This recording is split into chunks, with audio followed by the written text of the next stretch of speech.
네, 안녕하십니까. 하남시 을 국회의원이자 백범 김구 선생의 증손 김용만입니다. 오늘은 김문수 장관이 지난 대정부 질문에서 백범의 국적을 묻는 질문에 중국인이라는 설도 있다라고 얘기한 것에 대해서 규탄을 하려고 온 자리고요. 또 이 자리에 또 함께 해주시고자 우리 이기현 의원님께서도 와주셨습니다. 그러면 기자회견문 읽도록 하겠습니다. 김문수 장관은 대한민국 장관은커녕 국민 자격조차 없습니다.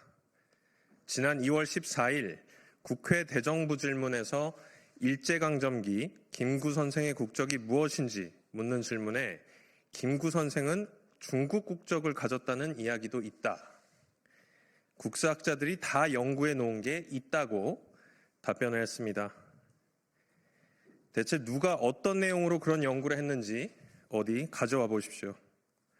할아버지께서 무덤에서 벌떡 일어날 소리고 수많은 독립운동가들이 지하에서 통곡할 역대급 망언입니다.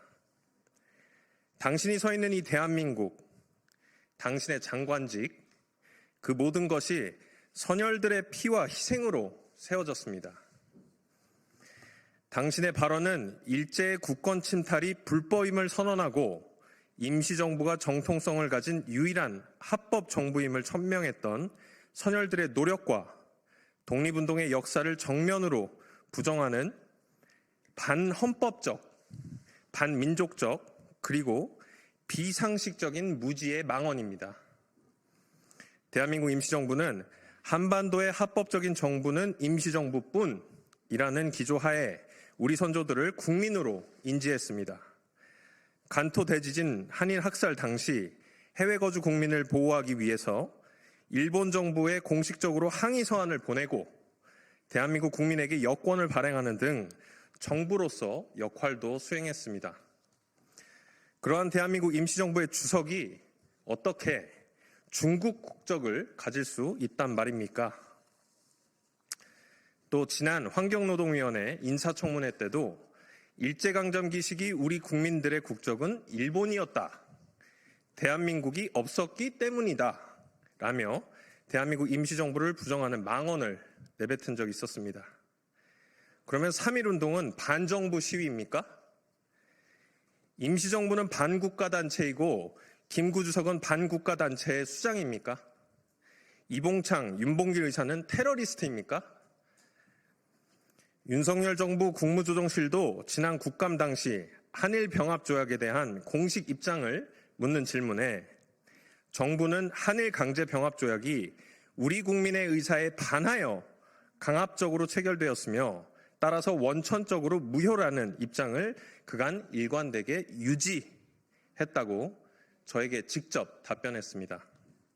쉽게 말해 일본에 복속당한 근거가 없으므로 우리 국민은 일본인이 된 적이 없는 것입니다.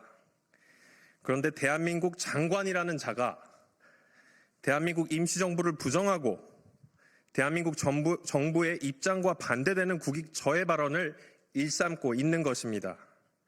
대체 어느 나라 장관입니까? 당신의 발언은 임시정부와 광복절을 부정하고 식민지 근대화론과 건국절을 주장하는 전형적인 뉴라이트 주장입니다.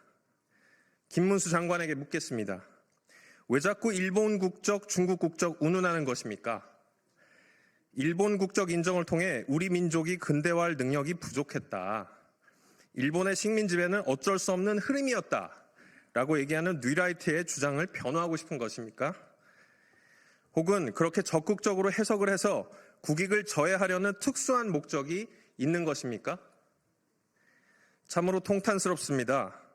어떻게 국무위원이라는 자가 정부의 공식 입장과 배치되는 반헌법적, 반역사적 발언을 일삼으며 대한민국의 정통성을 부정할 수 있는 것입니까? 홍준표 대구시장도 페이스북에 이렇게 얘기했습니다. 김구 선생의 국적을 중국이라고 기상천외한 답변을 하는 것이 어이가 없다. 그리고 독립운동의 영웅 김구 선생의 국적이 중국이었다는 망발도 참으로 유감이다고 얘기를 했습니다.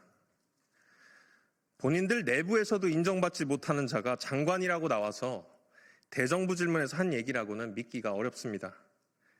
대한민국의 정통성과 근본을 뒤흔드는 자가 장관으로서 자격이 없습니다. 지금 즉시 당신이 강제적으로 국적을 바꾼 독립운동가 분들과 그 후손들에게 사죄하십시오. 그렇지 않으면 법적 조치뿐만 아니라 정국민적 저항에 부딪히게 될 것입니다. 2025년 2월 17일 백범 김구 중손이자 국회의원 김용만 말씀드렸습니다. 이상입니다.